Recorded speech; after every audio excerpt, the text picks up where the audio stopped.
Spoštovane in spoštovani, danes smo imeli res izjemno čast na Gospodarski zbornici, da je z našim predsedstvom izmenjal misli o trenutnih razmerah v Sloveniji, o tem, v kakšnem gospodarskem, ekonomskem, pa tudi socialnem položaju se trenutno nahajamo s predsednikom države.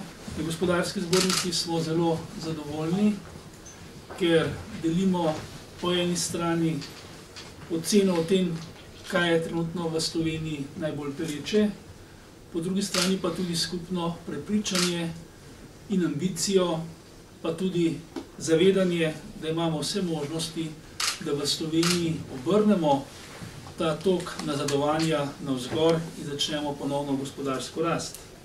V tem okviru smo predsednika obvestili o naših predlogih v zvezi z makroekonomskim področjem, kot tudi s povsem konkretnimi predlogi, s katerimi bi lahko zelo hitro povečali gospodarsko rast, odprli nova delovna mesta in privabili tako domače kot tuje vlagatelje, da bi bili tudi v Sloveniji bolj ambiciozni. In še posebej me veseli, ker predsednik res izkazuje visoko stopnjo pripravljenosti za to, da svojo avtoriteto pripomore k iskanju rešitev in k gradnji trdnejših mostov, kot jih imamo v tem trenutku v Sloveniji. Tudi ocena gospodarstva je, da v tako nestabilnih pogojih, ker v vsakem trenutku lahko z nekim odklonom porušimo dosedanje pogoje poslovanja in zmanjšamo s tem seveda to predvidljivost in stabilnost, da v tako nestabilnih pogojih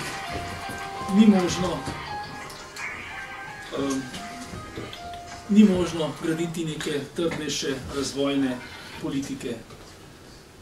Še posebej pa smo se tudi z zadovoljstvom srečali pri konkretnem sodelovanju na področju ekonomske in politične diplomacije.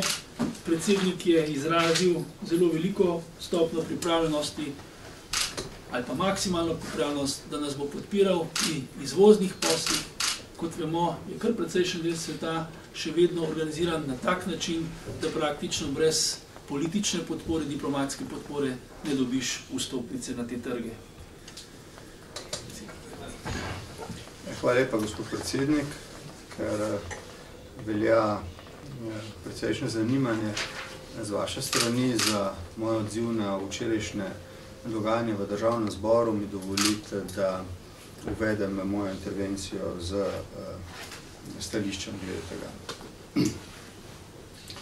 Včeraj je Državni zbor izvolil gospoda Janka Vebra za svojega novega predsednika ter gospo Alenko Bratušek za novo predsednica vlade. Ti dve odločitvi vzbujata upravičeno upanje, da smo na koncu politične negotovosti, ki je pestila Slovenijo vse od začetka tega leta. Čvrsta podpora novi predsednici vlade nadalje zbuja upanje, da bo vlada oblikovana čim prej in da bodo s tem dokončno vzpostavljene stabilne politične razmere v državi.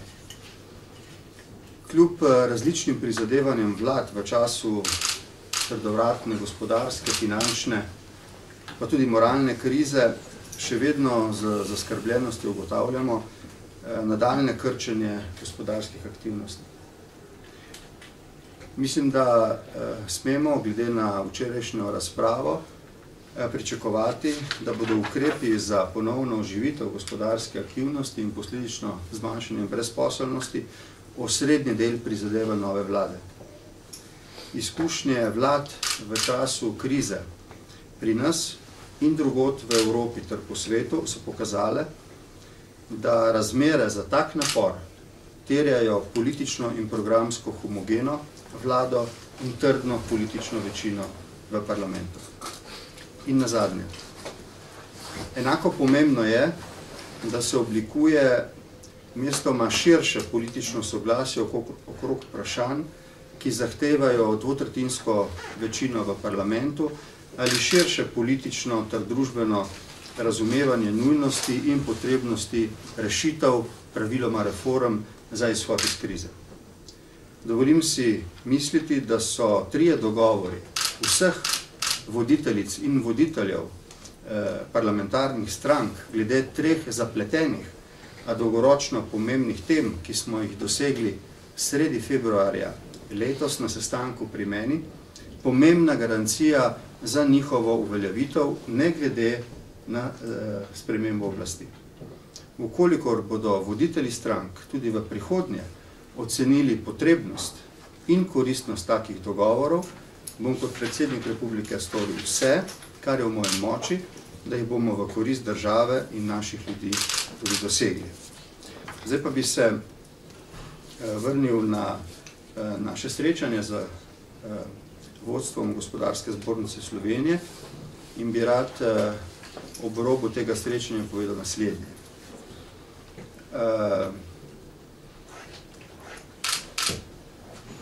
Za svojimi izkušnjami, zlasti kot predsednika vlade, in to v surovih, kriznih časih,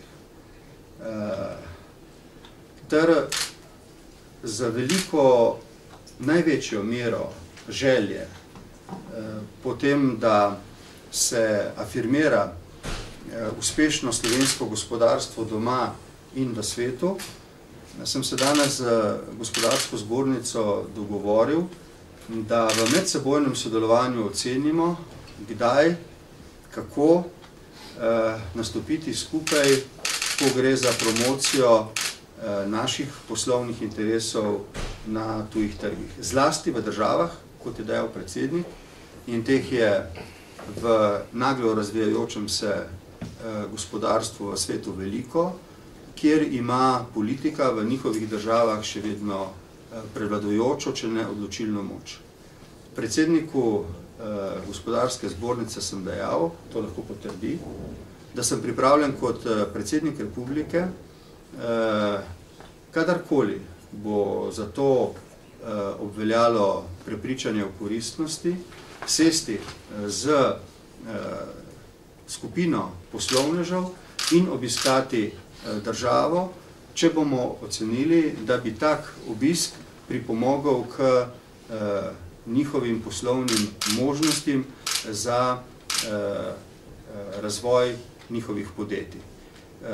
Ocenili smo, da je to v okviru pristojnosti, ki jih imam kot predsednik republike, ta hip največ, kar lahko konkretno storim za gospodarstvo.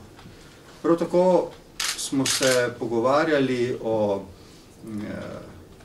moji možnosti in želji, da, kot sem bil deloma povedal tudi prej, storim vse za to, da v državi ne kljub, ampak prav zaradi zelo različnih pogledov na to, kaj je prav in kaj narobe, kateri ukrepi so dobri in kateri so slabi, poleg doseganja elementarnega političnega soglasja za konkretna vprašanja, ki so aktualna in pereča, ter bi lahko ogrozila samo politično stabilnost v državi, skupaj z vsemi deležniki, ki želijo sodelovati, ambiciozno razvijam ta projekt 2030.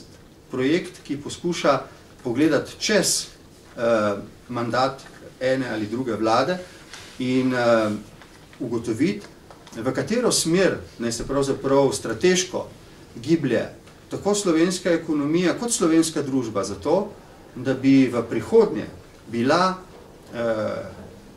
sooblikovalec najsodobnejših intelektualnih, poslovnih, znanstvenih, tehnoloških in nenazadnje družbenih tokov.